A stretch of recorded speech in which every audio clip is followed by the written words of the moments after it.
GST 2.0లో దాదాపు 375 రకాల ఉత్పత్తులపైన జీఎస్టీ రేట్లు తగ్గనున్నాయి. జీఎస్టీ రేట్లు ఈ రోజు నుంచి తగ్గనున్న నేపథ్యంలో ఎలా ఉండబోతుందనేది తెలుసుకునే ప్రయత్నం చేద్దాం. ప్రస్తుతం నాకు అందుబాటులో కొంతమంది వ్యాపారులు ఉన్నారు. మెడికల్ అదేవిధంగా కిరాణా షాప్ సంబంధించిన వ్యాపారులు ఉన్నారు. ఒకసారి వారితో మాట్లాడించే ప్రయత్నం చేస్తాం.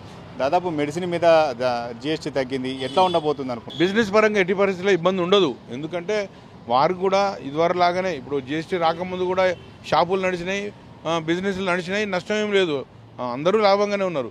జీఎస్టీ వచ్చిన తర్వాత అదనంగా ట్యాక్స్ అనేది పడ్డది, అది ప్రజల మీదే పడుతుంది. లాస్ట్కి వచ్చేసరికి ఎంతో కొంత పడుతుంది.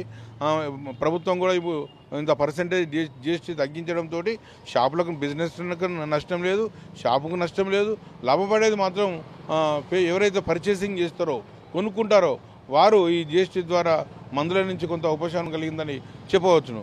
మీరు కిరాణా షాప్ నడిపిస్తున్నారు, ఎట్లా ఉండబోతున్నారు అనుకుంటారు? కిచెన్ ఐటమ్స్ కూడా జీఎస్టీ పైన తగ్గించడం జరిగింది కదా, మీకన్నా ఇది సామాన్య మానవులకు ప్రజలకు కానీ అందుబాటులోకి వచ్చిన ధరలు.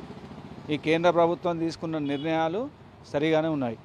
అంటే ఏమన్నా మీకు లాభాలు అట్లా తగ్గడంగానే ఏమన్నా ఉంటుందంట, ప్రభావం చూపుతుందా మీ బిజినెస్ పైన? లాభాల మీద దానికి జీఎస్టీతో ఎటువంటి సంబంధం ఉండదు.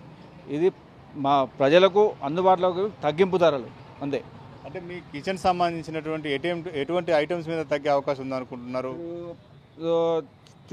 తినే వస్తువుల మీద సోప్స్ కానీ, ఈ డిటర్జెంట్స్, ఫుడ్ ఐటమ్స్, పప్పులు, ఈ ఐటమ్స్ మీద ధరలు తగ్గుతాయి.